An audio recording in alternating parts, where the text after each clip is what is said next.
সুপ্রিয় দর্শকবৃন্দ, আধুনিক পৃথিবীতে মানুষ বসবাসের জন্য, ঘরবাড়ি বানানোর জন্য বন জঙ্গল কেটে উজাড় করে ফেলছে।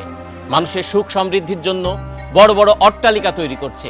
কিন্তু আজ আমরা আপনাদেরকে এমন একজন আজব মানুষের সঙ্গে পরিচয় করাবো যে এই মডার্ন যুগে এসেও তার সুখ সমৃদ্ধি, আত্মীয় স্বজন পরিজন সবকিছু ত্যাগ করে এই বনবাসে এসছেন।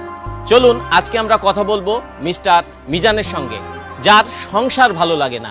এখন আমরা কথা বলবো মিস্টার মিজানের সঙ্গে। আচ্ছা মিস্টার মিজান, আপনার সংসার ভালো লাগে না, এই যে আপনি আপনার বাবা মা স্ত্রী আত্মীয় পরিজন ছেড়ে এখানে বসবাস করছেন, কেন? মিজান সাহেব বলুন, কেন আপনার সংসার করতে ভালো লাগতেছে না? আমার খুব জানতে ইচ্ছে করতেছে। আমি তোর বাবা, আমিও জানতে চাই কেন তোর সংসার ভালো লাগে না। আমাদের একটু বল বাবা। আমারও জানতে ইচ্ছে করছে, কি দোষ করেছি আমি? কি আমার অপরাধ? তুমি কেন আমার সাথে সংসার করতে চাচ্ছ না? মিজান ভাই, আয় না গরিব মানুষ, হাঁটতে অংশ নেই ইল্লা বলে সংসার চালাইতে পারি না। সংসারের জ্বালায় এই ভূত সাজি মানুষের ডর দেয়, এটাই অংশ লুজি। কিন্তু আর না তো ভাইয়া আর কিছু আছে, তারপরেও আর নেই কিল্লা এই সংসার বিভাগী কিল্লায় সংসার ছাড়ি দিয়ে এই জায়গায় চলে এলে কিল্লা আর সংসার ভালো লাগে। মিজান ভাই, আমরা এখন লাইভে আছি, সারা বাংলাদেশের মানুষ আপনাকে দেখছে, আপনার কথা শুনছে। আপনি বলুন, সংসার আপনার কেন ভালো লাগে না?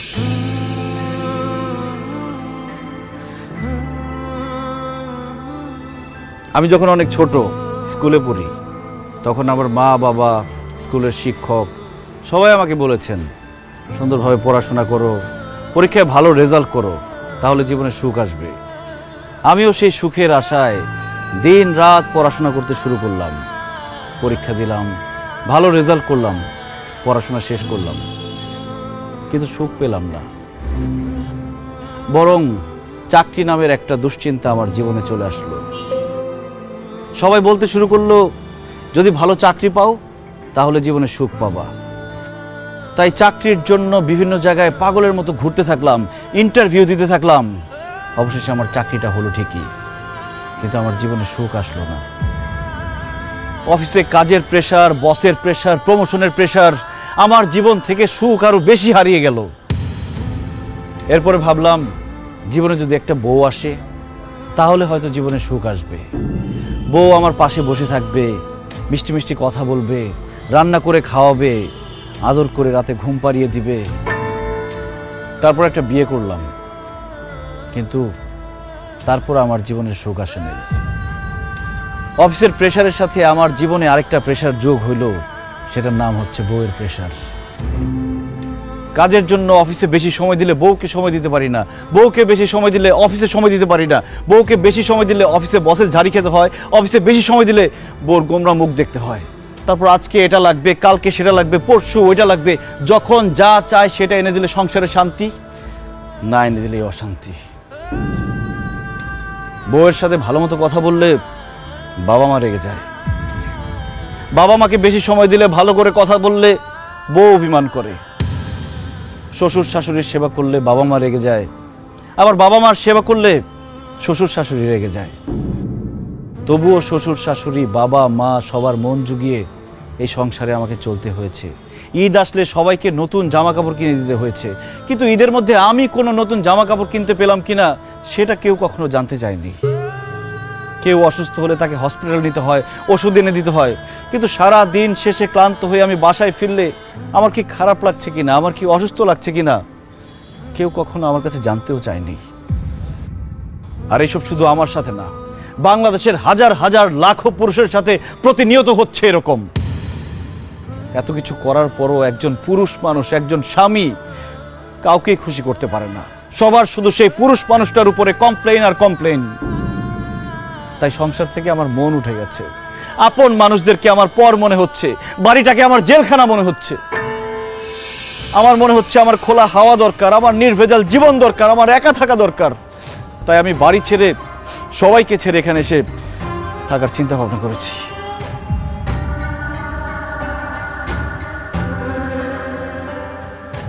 মিজান ভাই, এই ঘটনাগুলো আমার সঙ্গেও প্রতিনিয়ত ঘটে। আমারও মনে হয় আমি সব কিছু ছেড়ে ছেড়ে চলে যাই। আপনি তো একদম আমার মনের কথা বলেছেন। মিজান ভাই, আমিও সারাটা জীবন অনেক কষ্ট করছি, কিন্তু কাউরে কখনো সুখী করতে পারি নাই। মাঝে মাঝে মনটা চায় যে সংসার জীবনটা ছাইরা চলে যায়, কিন্তু বাবা মা বউ বাচ্চা এগো মায়া ছাড়তে পারি না। বাবারে, তুই যা বলছিস তাই দেশের সব পুরুষের সাথেই হয়। পুরুষ কোনোদিন কারো আপন হইতে পারে না। পুরুষ মানুষ শুধু দিয়েই যায়, কারো কাছে সুখ পায় না। তারপরেও পুরুষ সংসার ছেড়ে যেতে পারে না। তার দায়িত্ব হচ্ছে সংসারটাকে আগলে রাখা, সংসারের সব মানুষগুলিকে ভালো রাখা। এই অবস্থাটা হইতো না রে বাবা, যদি আমরা পুরুষরা নারীরে নারী না বলতাম, মানুষ বলতাম, মানুষ ভাবতাম। আর নারীরাও যদি পুরুষ না বইলা মানুষ ভাবতো, দুইজন দুইজনরে মানুষ ভাবলে এই সমস্যাগুলি আর হইতো না রে বাবা। জামাই বাবাজি, তুমি যে কথাগুলো বলছো একদম ঠিক বলছো। তুমি বলতে পারছো, কিন্তু আমি সারাটা জীবন বলতে পারি না। তারপরে পুরুষ মানুষ দেখে এভাবেই সংসার করতে হয়, তোমাকেও করতে হবে। মিজান, আমাকে তুমি মাফ করে দাও। তোমার স্ত্রী হিসেবে আমার দায়িত্ব ছিল তোমার কষ্টগুলো বোঝা। আমি তোমাকে কথা দিচ্ছি, আজকে থেকে তোমার দুঃখ কষ্ট সব কিছুর আমি খেয়াল রাখবো। প্লিজ বাসায় চলো, চলো না আমরা নতুন করে সুখের সংসার করি। সংসার কখনো সুখের হয় না সেতু। আমার মনে হয় কোনো সুস্থ স্বাভাবিক মানুষ সংসার করতে পারে না। সংসার করতে হলে পাগল হইতে হয়। আমার মনে হয় আমরা পুরুষরা সবাই পাগল, আর সেই জন্য সংসারের শত ঝামেলা সহ্য করেও সংসার করে যাচ্ছি, করে যাব। চলো।